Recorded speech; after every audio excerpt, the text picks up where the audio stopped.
સ્વામિનારાયણ હરે સ્વામિનારાયણ હરે. સત્સંગી જીવન પ્રકરણ 5 અધ્યાય 53. તારીખ આજે કઈ થઈ છોકરાઓ? 25 થઈ ના 26 થઈ.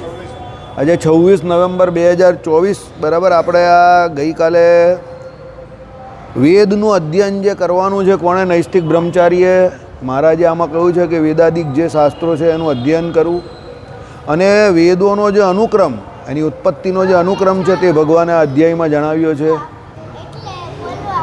એ નિમિત્તે આપણે ગઈકાલે ભગવાને જે સૃષ્ટિની ઉત્પત્તિ કેવી રીતે થાય, અભિન્નનો નિમિત્તો ઉપાદાન કારણે એ ભગવાન જે છે તે આપણે જોયું કે મહાપુરુષ અને મહામાયા જે ભગવાનના શરીર રૂપ જે છે બરાબર, એમાંથી ભગવાને મહાપુરુષ દ્વારા મહામાયાની અંદર ગર્ભધારણ કર્યું. એમાંથી અનંત કોટી જે કોઈ છે તે એમ કહી કે પ્રધાન પુરુષો થયા, એમાંથી અનંત કોટી પ્રકૃતિ પુરુષ થયા.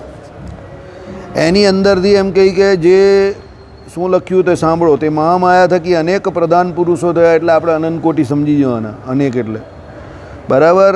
તે પછી ભગવાન વાસુદેવે પ્રધાન અધિષ્ઠિત પુરુષ રૂપે, એટલે પ્રધાન જેમાં અધિષ્ઠિત છે તેવા પુરુષ રૂપે, એટલે તેના આત્માપણે રહીને પ્રધાનમાં વીર્ય એટલે ચિત્ત સમષ્ટિ રૂપ ધારણ કર્યું. એટલે પ્રધાનની અંદર વીર્ય ધારણ કર્યું. તે ચિદ્રૂપ ભગવાનનું વીર્ય એટલે ભગવાનની સત્તાને આધીન સત્તા છે, માટે ભગવાનનું વીર્ય એમ કહે છે. એટલે ભગવાનની ચિદ્રૂપનો અર્થ એવો લો કે ભગવાને જે સંકલ્પ કર્યો, એટલે ભગવાને જે સંકલ્પથી સૃષ્ટિ કરવાનો સંકલ્પ કર્યો એના દ્વારા જે ચિદ્રૂપ એટલે શું છે, હલનચલન કરી શકે એવા જળ વસ્તુની અંદર પણ ભગવાન પ્રવેશ કરે કે જીવ પ્રવેશ કરે તો હલનચલન કરે એવું થઈ જાય. આપણું શરીર જો જળ છે 24 તત્વોનું બનેલું, એની અંદર જીવ રહેલો છે તે ચિદ્રૂપ છે, સત્તા માત્ર છે. એટલે આ શરીર આપણું કેવું હલનચલન કરે છે, જળ ચિદાત્મક આ શરીરને કહ્યું છે. જેવો અમારી જીવાત્મા નીકળી જાય એટલે શરીર પાછું કેવું થઈ જાય, જળ થઈ જાય. એમ ભગવાને શું કર્યો, પ્રવેશ કર્યો. એટલે માયા જે હતી તે તો જળ છે, પણ ભગવાનના પ્રવેશ કરવાને કારણે એ માયામાંથી પણ સૃષ્ટિરૂપ જે કોઈ કાર્ય હતું તે થવા માંડ્યું ભગવાનના સંકલ્પે કરીને. એટલે અહીંયા ભગવાને શું કહ્યું તે સાંભળો. ચિત્ત સમષ્ટિ રૂપ ધારણ કર્યું, ચિદ્રૂપ ભગવાનનું વીર્ય. ચિદ્રૂપ ભગવાનનું એટલે ચિત્ત જેવું, એટલે જેમાં પ્રવેશ કરે એને ચેતન જેવું કરી નાખે. જેમ આપણા શરીરમાં જીવ આવ્યો અને આ શરીર કેવું હાલતું દોલતું થઈ ગયું એવું બરાબર. હા, વરતાલમાં મહારાજે જ્યારે ભગવાનની મૂર્તિઓની સ્થાપના કરી તો આ પેલા બધા પૂતળાઓ નથી, કોઈ ઢોલ વગાડે છે, કોઈ સારંગી વગાડે છે, બધા પૂતળાઓને ભગવાને સોટી અડાડીને સંકલ્પ કર્યો, બધા પૂતળા સજીવન થઈ ગયેલા. કેમ? પરમાત્મા તત્વ એવું છે કે જળ હોય એને ચેતન જેવું કરી નાખે, ચેતન હોય એને જળ જેવા કરી નાખે. એટલે બહુ દાદાગીરી કરવાની નહીં બરાબર. આપણે નાની છે એવી આપણી જે કોઈ સફળતા હોય કે નાની એવી જે કોઈ આપણે પ્રાપ્તિ થઈ હોય એનાથી જીવ શું છે, ફૂલાઈ જાય. પણ એને ભગવાનનો જે કોઈ એમ કહે કે હજુ પૂરેપૂરો ચમત્કાર કે ભગવાનનું મહાત્મય નથી, એટલે એને ખબર નથી કે ભાઈ આ ભગવાનની સત્તાએ કરીને બધું જેવું છે તેવું રહેલું છે. એટલે ભગવાનની સત્તા જો તમે માનો તો સૃષ્ટિમાં કણે કણમાં ભગવાન રહેલા છે અને તમને એ અભિભૂતિ થાય. તમે જો શાસ્ત્રનું વાંચન કરો, ભગવાનનું ભજન કરો તો તમને એ ભગવાનની કણે કણે જે ભગવાન રહેલા છે તેની અભિભૂતિ થાય. પણ એ ભજન કરવું પડે એવું બરાબર. પછી પ્રધાનમાં રહેલા અચિદ્રૂપ, અચિદ્ર રૂપ એટલે અચિદ્રૂપ એટલે શું છે, જળ બરાબર. રજ આદિ ગુણો સાથે મિશ્રિત થતાં સત્વાદિ ગુણ ત્રયાત્મક મહતત્વ થયું. એટલે શું છે, ચિત્ત સમષ્ટિ ગર્ભિત હોવાથી ચિદ્રૂપ વીર્ય મહતત્વ થયું. આવો નિર્દેશ ગુણમયપણે આ પ્રધાનમાં પણ ઘટે છે. ત્યાં મહતત્વને પ્રધાનાત્મિકા માયા પ્રસવે છે. એટલે પ્રધાનમાંથી આ મહતત્વ થયું. મહતત્વ નામનું આ પહેલું ફળ છે બરાબર. પેલા તો શું પ્રકૃતિ પુરુષ ને પ્રધાન પુરુષ જે થયા ને એ તો પેલા મૂળ પુરુષ અને મૂળ માયા એની એક આગલી અવસ્થા છે. સમજો, અવસ્થા ભેદ છે, ફળ નથી. ફળ જે પહેલું થયું તે મહતત્વ છે. સમજી ગયા તમે?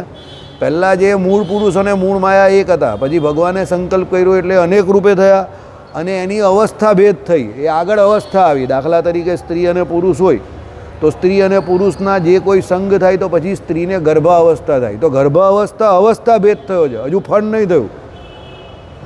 તેમ એ ગર્ભાવસ્થા જેવી અવસ્થા ભેદ જે છે તે આમાં પ્રકૃતિ પુરુષ અને પ્રધાન પુરુષ રૂપે અવસ્થા ભેદ છે. એ આપણે ગર્ભાવસ્થા કહી શકીએ. સમજી ગયા? આઈડિયા આવી ગયો? આ સમજણ માટે છે તમારી આ ગર્ભાવસ્થા શબ્દ, શાસ્ત્રમાં નહીં લખ્યો. પણ જેમ પુરુષ અને સ્ત્રીમાં વચ્ચે સ્ત્રીની ગર્ભાવસ્થા કેવી આવે, હજુ ફળ નહીં થયું પણ 9 માસ પછી કેવું ફળ થાય, પુત્ર કે પુત્રી રૂપે.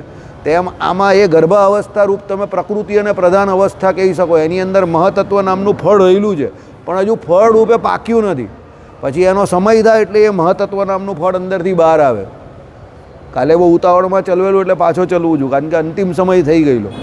બરાબર, એટલે 5 મિનિટમાં કેટલું ચાલે, એટલે અધવચ્ચે અટકાવવું ન હતું એટલે 10 મિનિટ ચલવેલું, પણ તે છતાં આજે પાછું ચલાવીએ. બરાબર, તે શું કહ્યું કે તે આ મહતત્વને પ્રધાનાત્મિકા માયા પ્રસવે છે. પ્રધાનાત્મિકા શું એટલે માયાની અંદર પ્રધાન, એટલે માયાની અંદર માયાનું માયાપણું જ હોય ને વધારે. એટલે એના દ્વારા જેમ સ્ત્રી પુરુષમાં પુરુષ દ્વારા સંતાન નહીં થાય, પુરુષનું વીર્ય હોય, અને સંતાન ઉત્પત્તિ કોના દ્વારા થાય? સ્ત્રી દ્વારા થાય. એમ અહીંયા પેલો મહાપુરુષ અને મહામાયા છે, તેમાં મહામાયા દ્વારા આ પ્રસવ થાય છે અને મહતત્વ થાય છે. સમજી ગયા? મહારાજે પણ વચનામૃતમાં ગાયના વાછરડાનું ઉદાહરણ આપેલું છે અને સ્ત્રી પુરુષનું જ ઉદાહરણ આપેલું. જેમ આ લોકમાં કોઈ સ્ત્રીને એમ કહે કે ગર્ભધારણ થાય, તે પ્રમાણે આ મહામાયાને વિશે ગર્ભધારણ કરાવે. કોણ? મહાપુરુષ. અને એ મહાપુરુષમાં જે સામર્થ્ય છે તે કોનું છે? ભગવાનનું છે. ભગવાનના સંકલ્પ વગર એ મહાપુરુષ એકલો આ મહતત્વનો પ્રસવ કરાવી શકે નહીં. અહીંયા પણ પુરુષ અને સ્ત્રી જોડે રહે એટલે સંતાન થઈ જાય એવું જરૂરી નથી. નહીં તો પછી બિચારા ઘણા લોકો એવા સંતાન વગરના રહે તે રહે જ નહીં. પરમાત્માની કૃપા જોઈએ, ભગવાનનો સંકલ્પ જોઈએ. આઈડિયા આવી ગયો? ડૉક્ટર પાસે જાય તો ડૉક્ટર શું કહે? જો ભાઈ આપણે વિધિ કરીએ, આપણે જે કોઈ પદ્ધતિ હોય ટ્રીટમેન્ટ કરીએ, ઇન્જેક્શન આપે, ઇન વિટ્રો કરે, પછી ઇન વિવો કરે, બધું જ કરે. બરાબર, સરોગેસી પણ કરે, પણ જો એના ભાગ્યમાં સંતાન ન હોય તો બધું ફેલ થઈ જાય, ન જ થાય. ટેસ્ટ ટ્યુબ બેબી બી ગાય, બધું કરે, ન હોય તો ન થાય, હોય તો પછી કોઈ રસ્તો નીકળે. સમજ પડી ગઈ? એટલે અહીંયા એવું જ લેવું કે ભાઈ એ સંતાન પછી શું કહ્યું? તે મહતત્વ પોતાના સંતાનભૂત અહંકાર એટલે તન્માત્રાદિ દ્વારા હિરણ્યમય પ્રકાશ બહુળ અંડકોષને સર્જે છે. બરાબર, આ કોઈ ભૂસી નાખે તો અત્યારે હું આ બધું તમને દોરીને બતાવી દઉં તો તમને વધારે સમજ પડે. મહતત્વ દ્વારા લઈ જવું હોય તો લઈ જા ત્યાં, નહીં તો પછી અહીંયાથી જ કરી દે. મહતત્વ દ્વારા શું થાય? એના સંતાનભૂત તન્માત્રા દ્વારા, એટલે અહંકાર જે થયો મહતત્વ, પછી અહંકાર જે થાય એમાં સાત્વિક, રાજસ અને તામસ અહંકાર થાય. એમાં પછી શું થાય? પેલા પંચ મહાભૂત જે કોઈ તો એ ઇન્દ્રિયો, અંતકરણના દેવતાઓ, એમ કરીને 24 તત્વ જે છે તેનું આખું ઢાંચો બની જાય. હવે એ 24 તત્વનો આખો જે ઢાંચો બને એમાં શું થાય? હિરણ્યમય પ્રકાશ બહુળ અંડકોષ થાય, એટલે આખો એક ઈંડું બને. બરાબર, તે અંડકોષ અહંકાર આકાશ આદિ કે 6 આવરણોથી આવરિત વર્તે છે. એટલે શું થયું? એ ઈંડું જે આખો અંડકોષ બન્યો તો કેનો બન્યો? 6 આવરણ થયા. આકાશ આદિક 6 એટલે પૃથ્વી, જળ, તેજ, વાયુ અને આકાશ અને અહંકાર, એમ કરીને આ 6 જે આવરણ છે, એટલે 6 આવરણે યુક્ત ખાલી એ ઈંડું બનેલું છે. અત્યારે મહતત્વ તો ઉપર થઈ ગયું એટલે 7મો એ ગણાય. આપણે અહીંયાથી જોઈએ તો એ અષ્ટાવરણે યુક્ત બ્રહ્માંડ દેખાય, પણ અત્યારે એ અહંકારથી ગણવામાં આવે છે, એટલે પેલું મહતત્વને નથી ગણ્યું, એટલે 6 ગણેલા છે આવરણ. કાલે બહુ ઉતાવળમાં હતા એટલે આ બધું મેં ડેપ્થમાં ચલવું નહીં, સમજો. કાલે જ ચલાવતે તો મેં કહું કે ના, હવે આવતીકાલે ચલાવશું, શાંતિથી ચલાવશું. તમે અહંકારથી ગણતરી કરો તો અહંકાર, પછી આખા આકાશ, બરાબર, પછી એ પ્રમાણે અહીંયાથી જો તો પૃથ્વી, જળ, તેજ, વાયુ, આકાશ અને અહંકાર, તો 6 થયા ને. એટલે 6 આવરણનું અંડ થયું. એ પહેલાં મહતત્વ ઓલરેડી થઈ ગયું છે. બરાબર, અને એ પહેલાં પેલી મહામાયા તો છે જ. એ પ્રમાણે અહીંયાથી છે ને પૃથ્વી, જળ, તેજ, વાયુ, આકાશ, મહતત્વ, અહંકાર ને પેલી મહામાયા, એટલે અષ્ટાવરણ થઈ ગયું. એવું અષ્ટાવરણે યુક્ત એક બ્રહ્માંડ. એ આખી વાત થઈ ગઈ. સમજી ગયા? આમાં છૂટું પાડીને લખેલું છે, પેલું આપણે ભેગું જોઈએ છે, એટલે એ અષ્ટાવરણે યુક્ત બ્રહ્માંડ કહીએ. આમાં બધી વાત જે આખી ઉત્પત્તિ થાય ત્યારે તો છૂટી પાડીને કહેવી પડે તો સમજ પડે ને.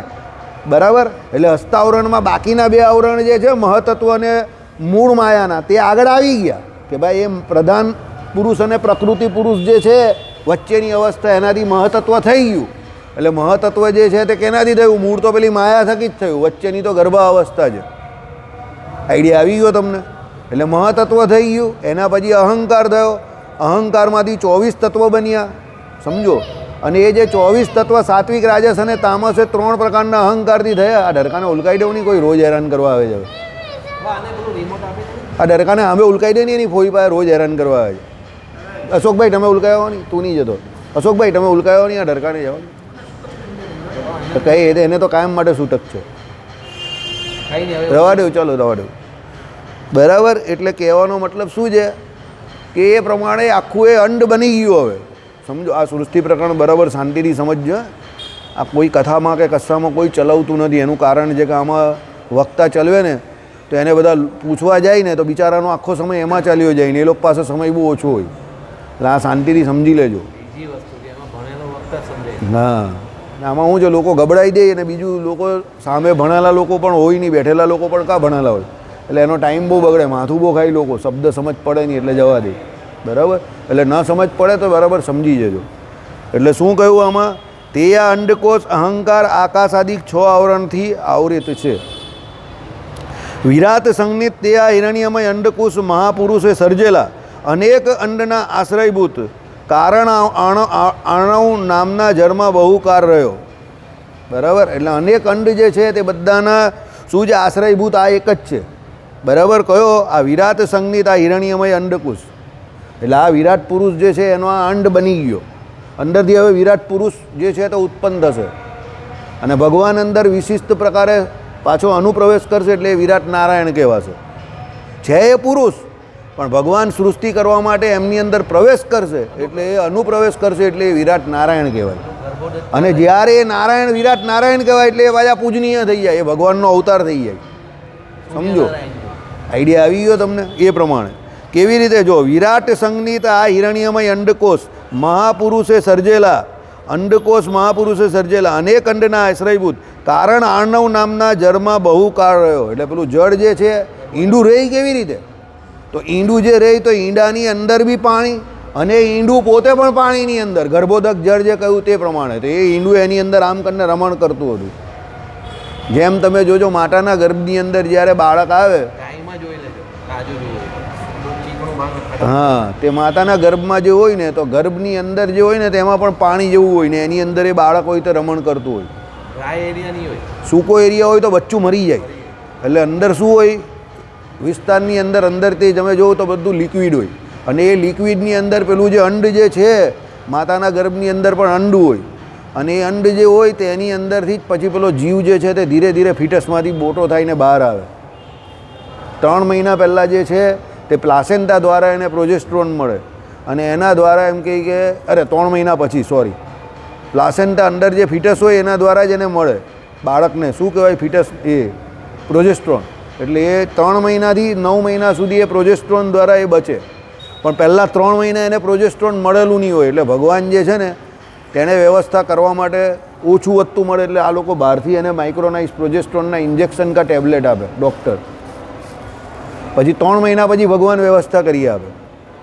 એટલે એ 9 મહિના સુધી એ પ્રોજેસ્ટ્રોન દ્વારા એ અંદર જીવ્યા કરે કારણ કે ભગવાન ડાયરેક્ટ જ અંદર વ્યવસ્થા કરે. પણ પહેલાં 3 મહિના જે છે એ બહુ અઘરા છે.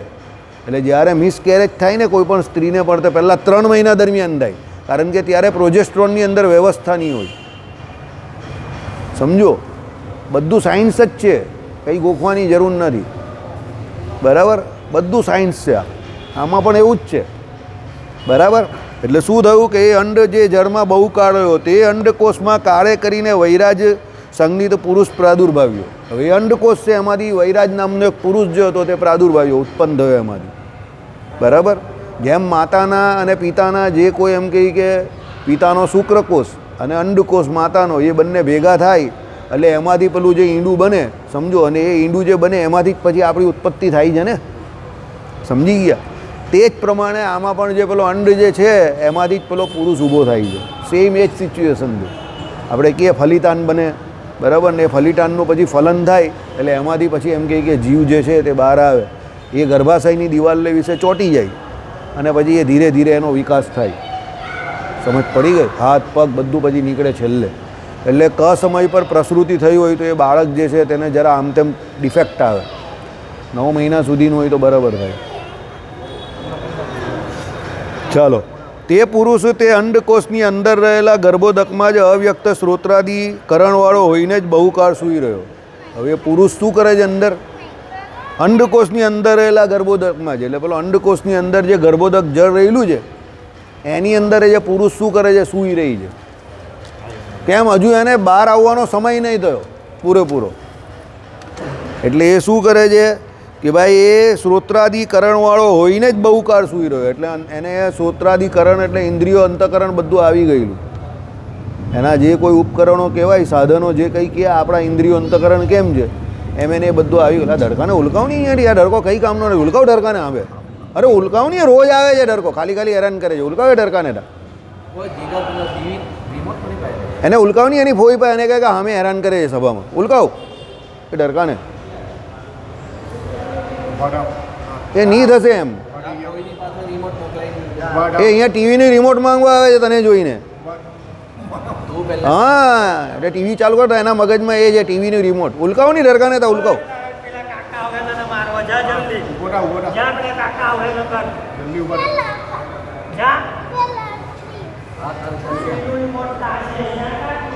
એ ડરકો બધા આખા ગામને હેરાન કરે બધા.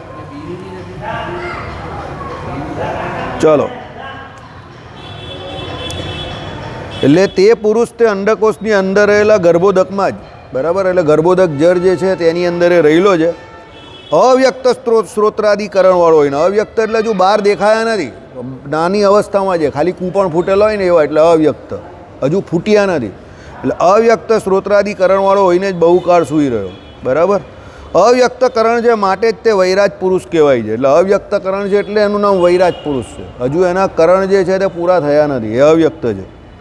તે આ વૈરાજ પુરુષ બ્રહ્માદિ ઈશ્વરો, દેવ, મનુષ્યાદિ જીવો અને તેમના સ્થાનભૂત લોકો તેમણે ભોગ્ય વસ્તુઓ અને ભોગ ઉપકરણોને સર્જવા માટે સમર્થ થયો નહીં. જો આ મારા મધ્યનું 34મું વચનામૃત લાગી ગયું કે એના અવ્યક્ત રૂપે બધા ઇન્દ્રિયો અંતકરણ થઈ ગયા હશે, કાળે કરીને એ બધું આવી ગયું, પણ એ પુરુષ જે છે તે બ્રહ્મા, એના પછી વિરાટ પુરુષ પછી પેલા બ્રહ્માજી નીકળે ને એના નાળચામાંથી, પણ એ પોતે એ સૃષ્ટિ કરવા માટે સમર્થ થયો નહીં.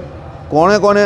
બ્રહ્માદિ ઈશ્વરો, દેવ, મનુષ્યાદિ જીવો, બરાબર. એટલે દેવ, મનુષ્ય આદિ જે કોઈ જીવો છે તે તેમના સ્થાનભૂત લોકો. પછી આ 14 લોકના બ્રહ્માંડમાં જે ઉપર સત્યલોકથી માંડીને અહીંયાથી તમે જોવા જાઓ તો આ ભૂલોક, ભુવનલોક, બરાબર, સત્યલોક, જનલોક, તપલોક, મહલલોક અને ઉપર કયો લોક થયો? સત્યલોક. આ બાજુ નીચે લોકવા જાઓ, તમે જોવા જાઓ તો પૃથ્વીલોકથી નીચે કયું હોય? અતર, વિતર, સુતર, રસાતર, મહાતર, તળાતર અને પાતાળ. એટલે એ 7 લોક. એટલે આ 14 લોકનું બ્રહ્માંડ જે છે તે જે તે જીવો જે છે તે એના કર્મો જે પ્રમાણે એના પૂર્વનો હોય એ પ્રમાણે એમને રહેવાનું સ્થાન છે. એટલે એના ભોગ સ્થાનકો કહેવાય. જીવ જો બહુ સુકૃત કરેલો હોય અને સકામ જે કોઈ કર્મ કરેલા હોય તો એ સ્વર્ગાદી લોકમાં ઉપર જાય. પાપ કરેલો હોય તો નીચે નર્કમાં, આ પાતાળ લોક જે છે એની નીચે 28 પ્રકારના નરકો આવેલા છે. એ નરકોમાં દુઃખ ભોગવવા જાય. ગર્ભોદક જળ અને પેલું પાતાળ એની વચ્ચે નરકો આવેલા છે, બરાબર. એ નરકોમાં જાય. એટલે બ્રહ્માંડમાં આ લોકો ભલે એવું માનતા નહીં હોય કે ભાઈ સ્વર્ગ નર્ક જેવું કંઈ નથી, બધું અહીંયા જ છે, ફલાણું છે, ઢીમકું છે, પણ તમે ભાગવતાદિક શાસ્ત્રોમાં આ પ્રમાણે કે ગરુડ પુરાણાદિક શાસ્ત્રોમાં આ પ્રમાણે આખા સૃષ્ટિની રચના તમે જોવો તો એમાં જેમ તમે અત્યારે અહીંયા પૃથ્વીલોક પર રહેલા છે, બરાબર, તે પૃથ્વીલોક પર તમે જે રહેલા છે તે તમે જે પૃથ્વીલોક પર રહેવું છો અને તમારું જેમ આ સ્થાનક છે રહેવાનું, એ તમારા પૂર્વના કર્મને અનુસારે મનુષ્ય જન્મ મળેલો છે ને પૃથ્વીલોક પર તમે રહ્યા છો. એમ બીજા અસંખ્ય જીવો જે છે તે ઉપર નીચેના લોકમાં રહેલા જ છે અને પાપી જીવ છે તે પ્રમાણે નરકોમાં અત્યારે પણ દુઃખ ભોગવે જ છે. એટલે આ કામ પહેલેથી ચાલુ જ છે.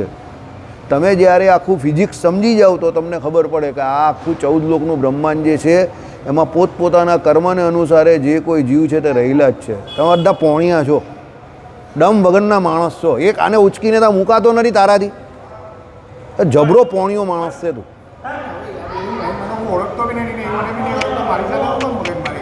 અરે ઉચકીને ફેંકી આવ નહીં એને તા કે તો દડકાને.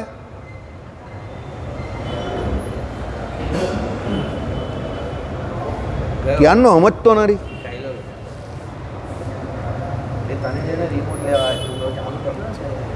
તું એને ઉચકીને ઉલકાયો 2-4 વાર. આમાં શું હોય તમે સમજો, અમુક જગ્યા પર લાડ નહીં ચાલે, તમને નહીં ખબર. હું ગરમ નહીં થતો. બકરી હોય ને, બકરી, પેલા રાજાવાળી વાત તને નહીં ખબર? એક રાજા હતો, એણે એવી શરત રાખી કે મારી પાસે જે આવે, એક બકરી હતી એની પાસે. હવે બકરીને તમે ઘાસ મૂકો એટલે ખાઈ જ જાય. તો લોકો શું કરે, એને ધરાઈને ખવડાવે ઘાસ. પછી રાજા પાસે લા તો બી એ બકરી ઘાસ ખાઈ જ જાય. પછી એક મારા જેવો સાધુએ બકરીને લઈ ગયો કે હું આને ઘાસ ખાતી બંધ કરી નાખા. રાજા કહે કે આટલા બધા લોકો આવી ગયા તો એ માનીને તો આદિ કઈ રીતે માને નહીં, જા લઈ જા. એ કે મને 3 મહિનાનો સમય આપો. સમય લીધો એણે, એના માણસને કંઈક આને ઘાસ ખવડાવો, એટલે પેલો ઘાસ ખવડાવવા જાય. જેવી ઘાસ ખાવા જાય સટાક કરીને એક સોટો મોડા પર મારે. એણે મહિના સુધી કર્યું. પછી કોઈ પણ એને ઘાસ મૂકે ને એટલે પેલો આમ જ જોઈને એટલે પેલી ઘાસ ખાય જ નહીં. ખાલી સોટી આમ ઊંચી જ કરે એટલે એને ખબર પડી કે આ તો સોટો પર ઘાસ ખાવા જઈશ, એટલે બંધ કરી દીધું. પછી એ રાજા પાસે લઈ ગયો. રાજાએ ભલું ઘાસ મૂક્યું, પેલી એ નહીં ખાધું. પેલા આમ જોયું નજર એટલે સમજી ગયું કે સોટો પડે. એટલે દરેક જગ્યા પર લાડ પંપાર નહીં ચાલે, સોટો બતાવવો પડે. મારવાનો નહીં હોય, બતાવવાનો હોય. આ લાડ પંપારથી માને એવી આઈટમ નથી. આ તને ચોખ્ખું કહી દઉં, આ સોટાવાળી આઈટમ છે. બરાબર, ચાલો ઠીક છે. એટલે શું કહ્યું કે ભાઈ એના જે કોઈ સ્થાનભૂત લોક બધા રહેલા જ છે, એ આપણા માટે જ ભગવાને બનાવેલા છે, જીવ માટે.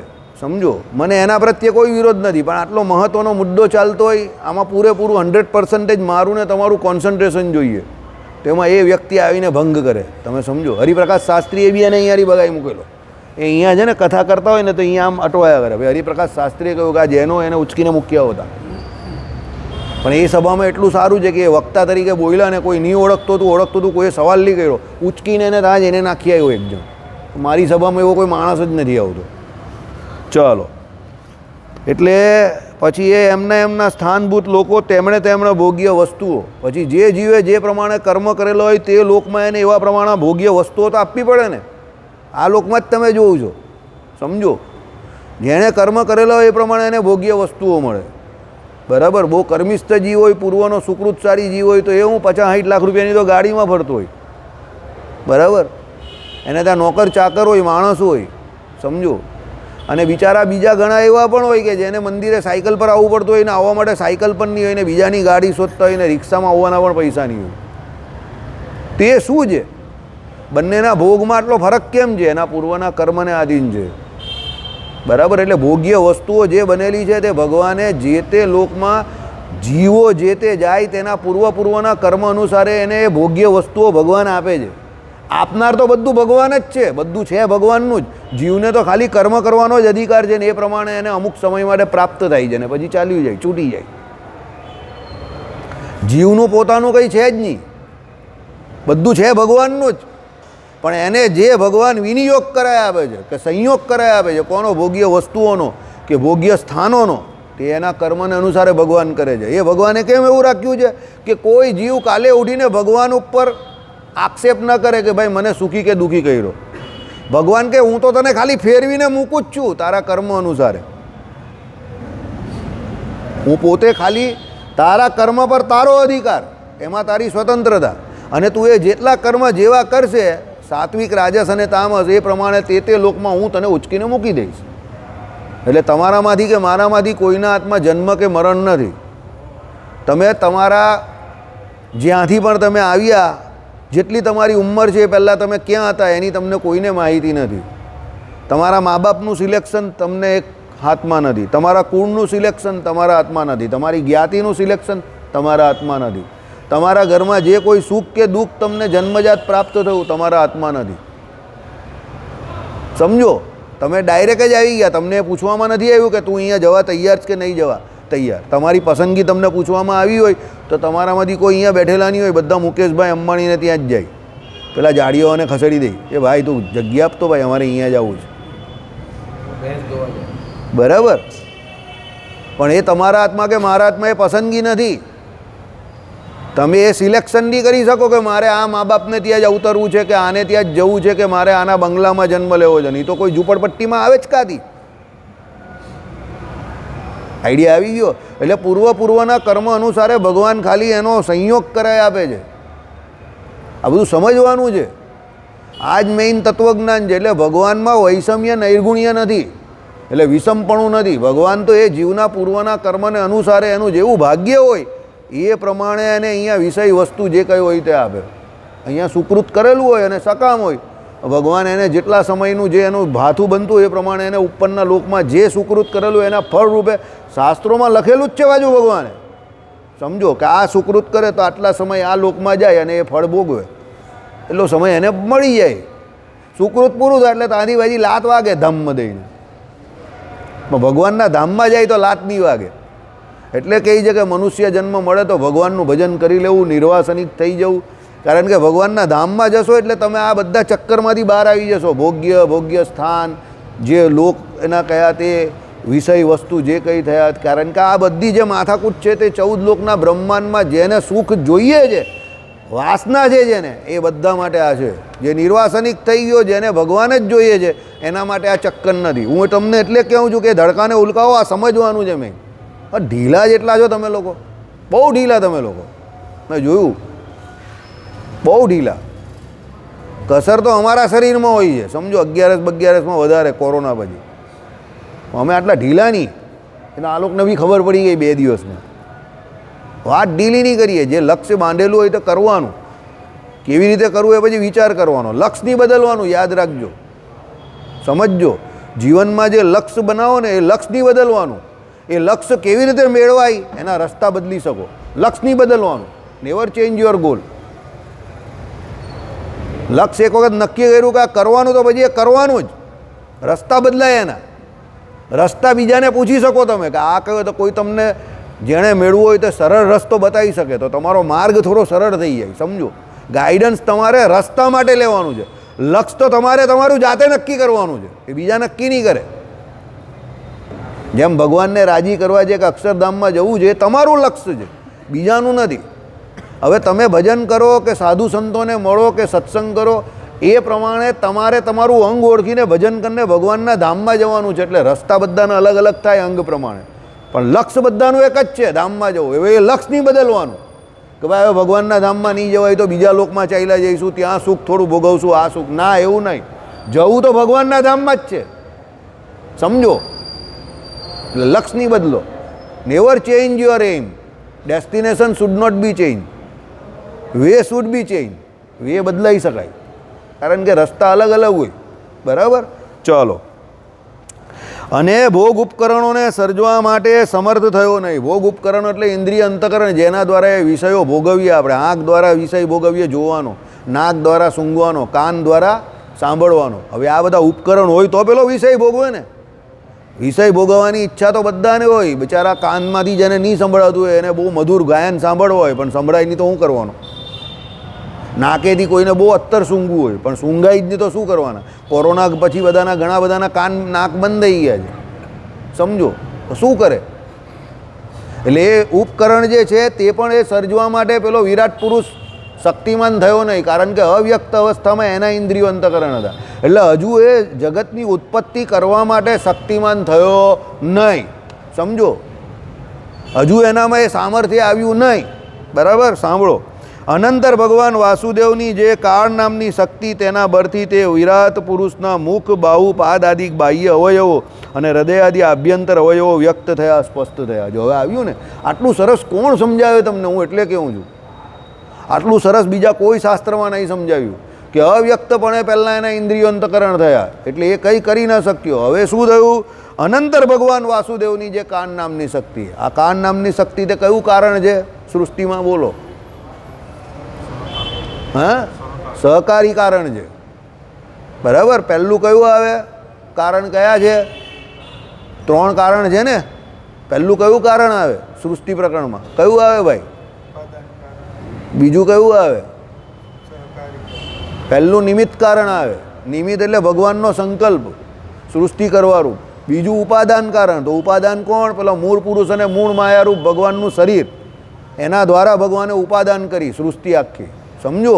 અને ત્રીજું સહકારી કારણ. તો સહકારી કારણમાં જીવના જે કોઈ અનાદિ કર્મો હોય તે ભગવાને લીધા, કે પછી આ બધા કાળાદિક જે કોઈ ભગવાનની શક્તિ છે તે લીધી. કેમ? ભગવાન હંમેશા કોઈ પણ કાર્ય તમારું થાય છે એમાં કાળ બહુ મહત્વનું પરિબળ છે. અકાળે કોઈ વસ્તુ પ્રાપ્ત નહીં થતી.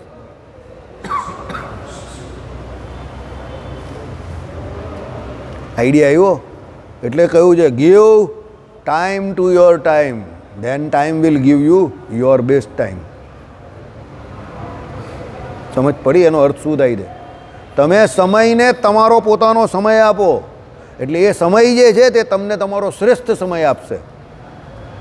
ભગવાન પણ આ સિદ્ધાંત પર ચાલે જ. તો આપણી કા વાત કરો કે સમયો સુધી એક સમયની ભગવાને વ્યવસ્થા કરી કે એ સમય થયો કાળ નામની ભગવાનની શક્તિ સાંભળો, એ એના બળથી તે વૈરાજ પુરુષ એટલે એ વિરાટ પુરુષના મુખ છે, તે બાહુ એટલે હાથ છે, તે પાદ એટલે પગ છે, તે આદિ બાહ્ય અવયવો અને હૃદય આદિ આભ્યંતર અવયવો વ્યક્ત થયા, સ્પષ્ટ થયા. જેવી રીતે માતાના ગર્ભમાં પેલા બાળકને બધું એક એક કરીને ફર્સ્ટ ટ્રાઇમેસ્ટર, સેકન્ડ ટ્રાઇમેસ્ટર અને થર્ડ ટ્રાઇમેસ્ટરમાં બધું આવી જાય ને, 9 મહિના પૂરા થાય ત્યારે એને આંખ, હાથ, પગ, કાન બધું પૂરેપૂરું આવે. પહેલાં અવ્યક્ત અવસ્થામાં હોય, પછી વ્યક્ત અવસ્થામાં. એટલે તો મેં આપણે પહેલાં વાત કરી કે પ્રીમેચ્યોર ડિલિવરી થાય તો અમુક છોકરાઓના મગજનો વિકાસ નહીં થયેલો હોય, અમુકના આંખનો નહીં, અમુકના એ આખી જિંદગી એવા રહી. અમે એવા ઘણા જોયા છે કે મગજનો વિકાસ નહીં થયેલો હોય, સમજો. પણ મને ત્યારે એ નહીં ખબર હતી કે એવા આપણા મંડળમાં બી ઘણા આવશે, બરાબર. પછી પાછળથી હવે અત્યારે જોવામાં આવે છે કે તો બધા આપણે આજુબાજુ જ ફરે છે છગન મગન, બરાબર. હું તો બોલીશ જ એવું સાંભળવું જ પડે. અહીંયા તો ડેંગા તો ચલાવવાના જ નહીં, આપણો સિદ્ધાંત છે. ભૂલ ચાલી જાય પણ ડેંગા નહીં ચલાવવાના. કર તું કામ કરને ભૂલ કર, બરાબર. પણ તું ઊભો રહેશે ને એમને એમ એ નહીં ચાલે, એ તો પાછળ આપવી જ પડે. જીપીએલ જ કરવાનું એને. જીપીએલનું ફૂલ ફોર્મ પછી મને એકાંતમાં મળજો, ખબર પડી જશે તમને. ડેંગા નહીં ચલાવવાના, આપવાની એક લાત ધમ મળીને. ચા તું ભૂલ કરીને આવ, જા. ભૂલ કરીને આવશે ને તો શીખીને આવશે, પણ બેઠેલો રહેશે ને તો કંઈ કરવા માટે શક્તિમાન જ નહીં રહેશે. અહીંયાથી જ તૂટી ગયો, કંઈ નહીં કરશે ભાઈ. ડેંગા જો આખી જિંદગી એ કતો બેઠેલો રહેશે. ડેંગા નહીં ચલાવવાના, સમજો. આ સંજય મહારાજ મહિનો કામ કરી ગયો છે, એને પૂછજો લશ્કરી શાસન કેવું ચાલે છે. ડેંગા ચાલે જ નહીં અમારે ત્યાં, માર પડે ધમાધમ, બરાબર. ભૂલ કર, માફ છે, જા. ભૂલ તો થવી જ જોઈએ. ભૂલ કોની થાય? જે કામ કરવા જાય એની ભૂલ થાય, સમજો. કામ કરે જ નહીં એની ભૂલ કાઢી થાય. અમે લોકોએ અને સુનિલને અમે લોકોએ પહેલાં મંડળમાં હતા નવા કેટલી બધી ભૂલો કરી ભાઈ. અમે કેટલા હસતા હતા અમારી જાત પર જ, રોજ નવી ભૂલો કરતા હતા. પોતાની જાત પર પોતે જ હસીએ કે આપણે આવું બધું કરતા હતા પહેલાં. પણ ભૂલ કરીને તો એ બહુ ફાયદાકારક નીવડી, સમજો. જે સૃષ્ટિ પ્રકરણને લોકો ટચ કરતા ગભરાતા હતા, ના બહુ અઘરું જ, આજે એને બિંદાસ ચલાવતા થઈ ગયા બધા. હું એકલો નહીં, ઘણા બધા ચલાવી શકે જ મંડળમાં. એને લોકો ટચ કરતાં ગભરાય, એટલું અઘરું છે આ સૃષ્ટિ પ્રકરણ, સમજો. અમે નવા હતા ત્યારે સૃષ્ટિ પ્રકરણનું નામ સાંભળે એટલે લોકોને આમ તાળ આવી જાય, તાળીઓ તાવ, બરાબર. ભૂલ કરતાં અહીંયા સુધી પહોંચ્યા ને ત્યારે એને આગું જ મૂકી દેતે કે બહુ અઘરું, તો અત્યાર સુધી ન સમજાવત. એટલે ડેંગા નહીં બનવાનું. કામ કરો, ભૂલ કરો, માફ છે તો જ કંઈ શીખશો, બરાબર. ચાલો, એટલે શું કહ્યું કે ભાઈ એને બધું આવી ગયું અવયવ, જેમ પેલા છોકરાઓને આવી જાય એ પ્રમાણે, બરાબર. તે પછી બાહ્ય ઇન્દ્રિયોએ પોતપોતાના મુખાદિરૂપ ગોલકોમાં વરુણાદિ પોતપોતાની આદિ દેવતાઓ સાથે નિવાસ કર્યો. હવે ઇન્દ્રિયો આવે તે ઇન્દ્રિયો એમને એમ તો કામ થોડી કરે, એની જોડે ઇન્દ્રિયોના દેવતા જોઈએ ને, અને એ ઇન્દ્રિયો જોડે એના ગોલક એટલે એના સ્થાન જોઈએ, સમજો. હવે દાખલા તરીકે આ તમને કાન નામની ઇન્દ્રિય જે છે દેખાઈ જાય, એનું ગોલક છે. આ કાન નથી, આ શ્રોત્ર ઇન્દ્રિય નથી, આ એનું ગોલક છે. એટલે એ કાન નામની ઇન્દ્રિય તમારી જે અંદર રહેલી છે ને એને રહેવાનું સ્થાન આપેલું જ ભગવાને. એટલે તમને અહીંયા બહાર કંઈ વાગે ને એનાથી તમારે બેરાશ નહીં આવી જાય. આ ભગવાનની વ્યવસ્થા જોવો તમે. આ નાકની સૂંઘવાની કેપેસિટી, આ ભૂંગળા જે છે તે નહીં સૂંઘતા, સૂંઘે તો અંદર છે. આ ભૂંગળા તો ખાલી ધનામુલ્લા ભૂંગળા ભગવાને લટકાવેલા છે પેલી ઇન્દ્રિયનું રક્ષણ કરવા, સમજી ગયા. આ કાન જે છે તેમાં અંદર રહેલું છે. જીભ કેવી અંદર રહેલી છે, કેટલો અંદર ટેસ્ટ આવે તે જો. તમે ગોળી મૂકો પેલી કડવી તો છેક અંદરની જગ્યા પર કડવી લાગશે. જમવાનું તમે મીઠું ખાઓ તો તમને મીઠાશ છેક અંદર લાગશે, જીભ બહાર આમ આવી જાય બોલો તો એ કરતી, પણ એનો ટેસ્ટ બહુ અંદર આવે, સ્વાદ. આ બધી વ્યવસ્થા કોની છે? ભગવાનની છે. એટલે જે તે ઇન્દ્રિયોને ભગવાને જે તે સ્થાન પર રાખી છે ને તો બહુ પ્રોપર રાખી છે, એકદમ મસ્ત જગ્યા પર. નાક અહીંયા છે, હવે તમે વિચારો આ નાક અહીંયાની જગ્યા પર અહીંયા હોય તો રાક્ષસનું નાક લાગે કે નહીં? વિકૃત લાગે ને. આ બે આંખની વચ્ચે જ ભગવાન આમ નાક મૂકી દીધું તો મોટું તો કેવા લાગ્યા આપણે બધા. રાત્રે જોઈ તો બીક લાગી જાય કે આ કોણ આવ્યું ભાઈ. પણ અહીંયા કેવું વ્યવસ્થિત મૂકેલું જ જોઉં હોત તે કેવા વ્યવસ્થિત જગ્યા પર મૂકેલા છે, સમજો. આ ભગવાનનું મહાત્મય તમને સમજાવું છું, હસવાની વાત નહીં. બરાબર. આંખ તો તમે જો આંખના પ્રોટેક્શન માટે તમે જો અહીંયા જો અહીંયા જો અહીંયા જો અહીંયા જો તમને જોજો તમારા જીવનકાળ દરમિયાન અહીંયા અહીંયા અહીંયા અહીંયા ઘણી વખત વાગ્યું હશે. એ ભગવાનની વ્યવસ્થા છે. વાગ્યું જ હોય, મને પણ વાગેલું જ. મને જો અહીંયા જે અહીંયા મને એક ગાંડા છોકરાએ નાનો હતો ને આની જેવી આઈટમ એણે સ્લેટ મારી દીધેલી. મને થોડોક હું તમને પર્સનલી કહું, મને થોડોક આવા લોકો પર પ્રેજ્યુડાઇઝ પણ છે. આ તમને ચોખ્ખું કહી દઉં, હું છુપાવતો નથી એ વાત. બરાબર. એટલે એના મગજના હિસાબે નહીં, પણ આવી રીતે હેરાનગતિ કરે ને ચાલુ સમયે એને એના કરતાં વધારે એના જે સગા હોય એની પર પ્રેજ્યુડાઇઝ કે એ કંઈ આપણી પર થોડા છોડી દેવાના. તો લાવ એને મંદિરે કે એને સીધા કરવા છે, બધી વાત સાચી, પણ બીજા ગામ ઉપર થોડા છોડી દેવાય. તારે સાચવવાનાનો એને, અમે શું કામ સાચવીએ એને? સમજો. એટલે મને જરા પ્રેજ્યુડાઇઝ કરો એ બાબત પર કે જે લાવે એ શાંતિથી એનું કામ કર્યા કરે અને અહીંયા આપણી ઉપર છોડી દે. સમજી ગયા મારી વાત? એ ખોટી વાત છે. આ ભગવાને કેવું પ્રોટેક્શન મૂક્યું. જો મને અહીંયા પણ તમને નિશાન દેખાશે, જો બધાને છે અહીંયા, પછી અહીંયા પણ નિશાન છે. જો આ અહીંયા આખું જો, અહીંયા મને પથ્થર વાગેલો ઉત્તરાયણમાં, અહીંયા મને સ્લેટ એક ગાંડાએ મારેલી નાનો હતો ત્યારે. આ ભગવાન રક્ષા કરે. આ વ્યવસ્થા આંખની જો. પછી અહીંયા તમે જોજો પ્રકૃતિ ઉપર ઘણા બધા છોકરાને એક્સિડન્ટ થાય ને એવું વાગેલું હોય. એટલે ભગવાન આ આંખને એટલે એની જગ્યા પર ભગવાને વ્યવસ્થિત બનાવેલી છે. મગજ તો મગજની ઉપર અહીંયા કેટલું બધું આ બધું સ્કલ આખું બનાવેલું છે, આખું પ્રોટેક્શનવાળું.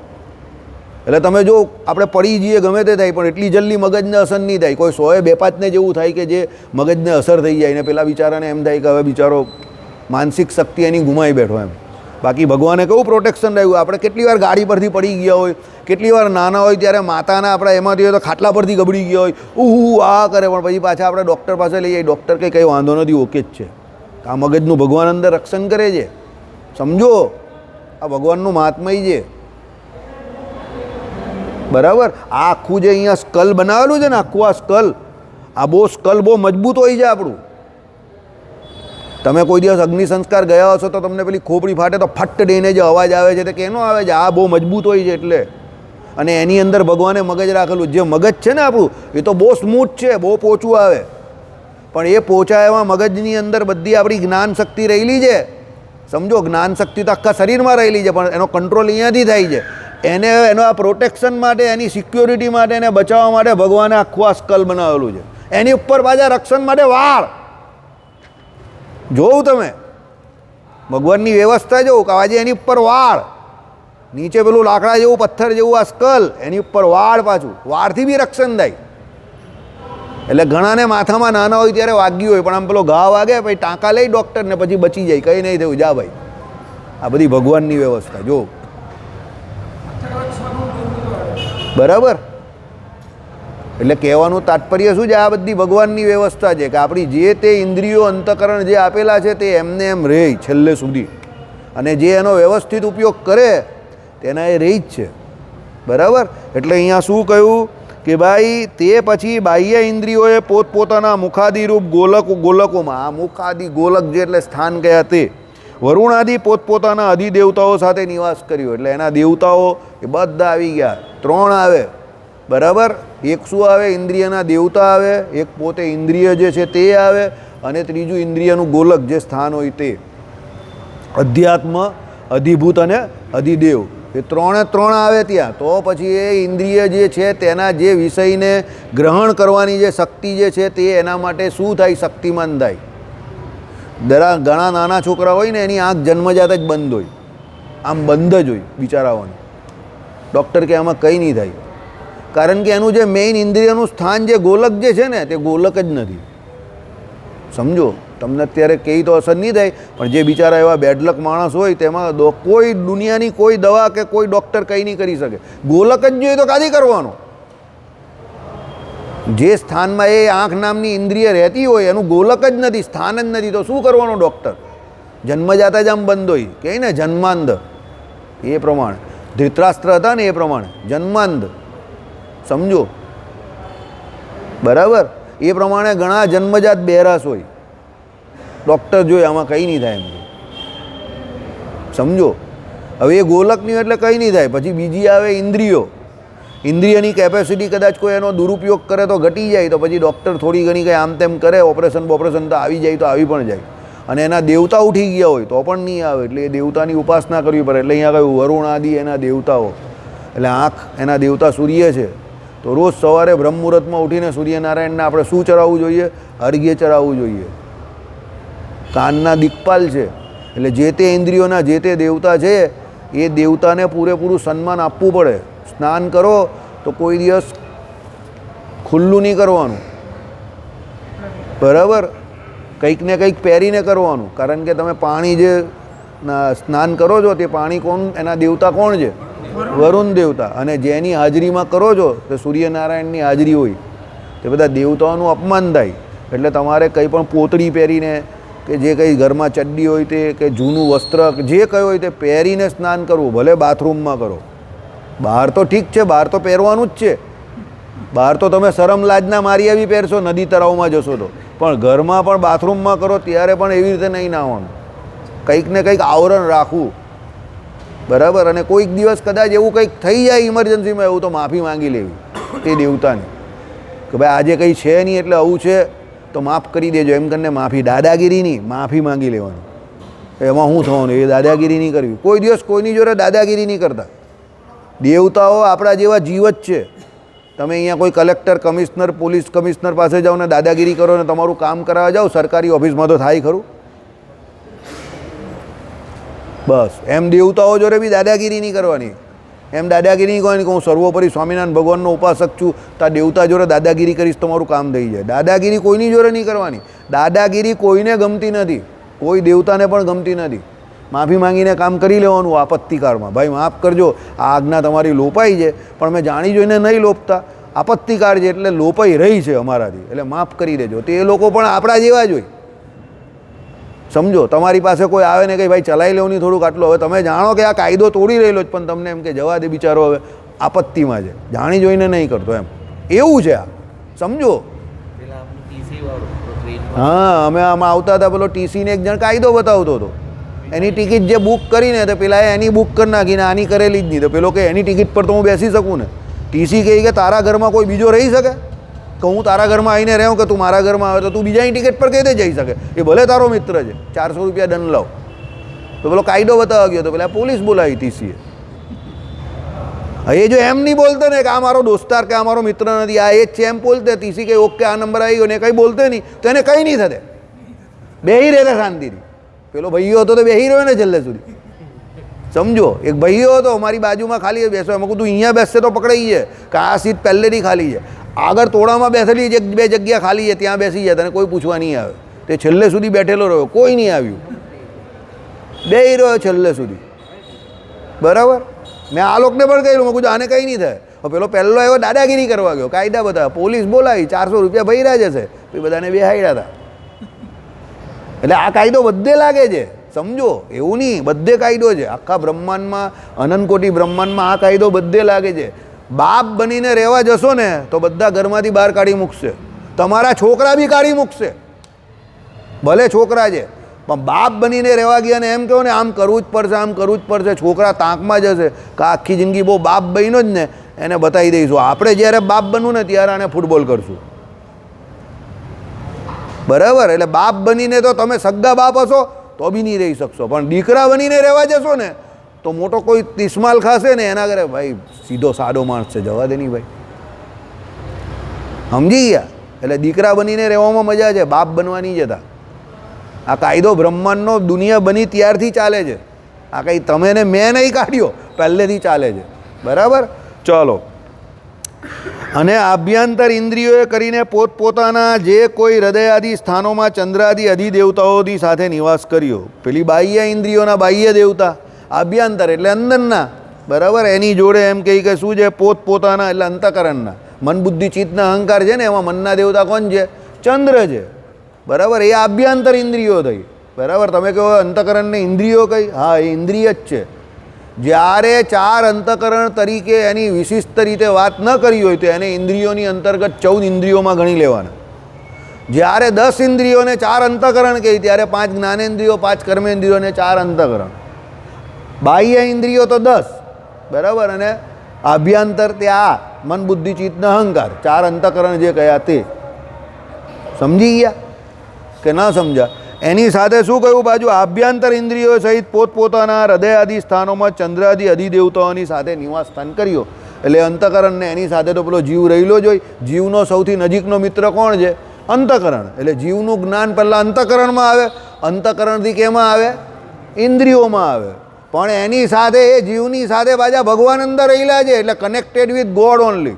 એટલે ભગવાન જેટલું જ્ઞાન એને આપે એટલું જ જીવમાં આવે, અને એ જીવમાંથી ઇન્દ્રિયોમાં જાય ને અંતઃકરણમાં જાય. સમજો, પેલો ધડકો છે એનું બધું બરાબર જ દેખાય જ ને તમને? બહાર તો બધું બરાબર દેખાય છે, કાં કઈ ખામી છે? પણ એકાદ વાયરિંગમાં ક્રોસ કનેક્શન છે કોઈ, એ વાયર બરાબર જોડાયા નથી, એટલે આપણા જેવો નોર્મલ નથી. તમે સમજો, ખાલી આપણે એની ટીકા કંઈ નહીં કરતા, ઉદાહરણ તરીકે લેજો. એનું બધું બરાબર દેખાય જ ને તમને? કાં કઈ ખામી દેખાય? હાથ, પગ, નાક, બાક બધું જ છે એનું બરાબર, મગજ પણ છે, બધું જ ચાલે છે.